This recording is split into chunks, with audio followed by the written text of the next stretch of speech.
Friends దేశమంతా shock 72 మంది కనుమూత. ఈ విషయాలను తెలుసుకునే ముందు వీడియో మీరు కంప్లీట్గా చూడండి. అప్పుడు మీకు కంప్లీట్ ఇన్ఫర్మేషన్ ఏంటో అర్థమవుతుంది. అదేవిధంగా చాలామంది వీడియో చూస్తున్నారు కానీ సబ్స్క్రైబ్ చేసుకోవడం మాత్రం మర్చిపోతున్నారు. దయచేసి సబ్స్క్రైబ్ చేసుకోండి. సబ్స్క్రైబ్ చేసుకోవడం వల్ల నేను చేసే ప్రతి ఒక్క అప్డేట్ మీరు ముందుగానే పొందగలుగుతారు. అదేవిధంగా చాలామంది లైక్ చేయడం మర్చిపోతున్నారు. దయచేసి లైక్ చేయండి. లైక్ చేయడం వల్ల ఈ ఇన్ఫర్మేషన్ అనేది మనం చాలామందికి రీచ్ చేసే వాళ్ళు అవుతాం. ఇంకా లేట్ చేయకుండా వీడియోకి వెళ్ళిపోతాం. ఫ్రెండ్స్ రిజర్వేషన్లు వ్యతిరేక ఉద్యమాలతో పొరుగు దేశం బంగ్లాదేశ్ మరోసారి బొగ్గుమంది. దేశవ్యాప్తంగా హింసాత్మక ఘటనలతో మునిగిపోయింది.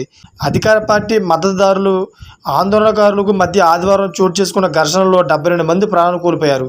వీరిలో 14 మంది భద్రతా సిబ్బందిగా ఉండగా సిరాజ్గంజ్లోని ఓ పోలీస్ స్టేషన్పై జరిపిన దాడిలో 11 మంది పోలీసులు మృతి చెందారు. వందలాది మంది తీవ్ర గాయాల పాలైనట్లు స్థానిక మీడియా వెల్లడించింది. అయితే కేవలం రాజధాని ఢాకాలోనే 6 ప్రాణాలు కోల్పోయినట్లు సమాచారం.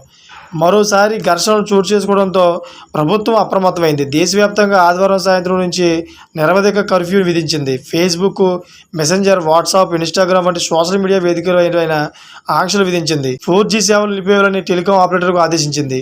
మరోవైపు నిరసనల పేరుతో విధ్వంసానికి పాల్పడేవారు విద్యార్థులు కాదు, ఉగ్రవాదులని ప్రధానమంత్రి షేక్ హసీనా పేర్కొన్నారు. అటువంటి వారిని అణిచివేయాలని పౌరులకు పిలుపునిచ్చారు.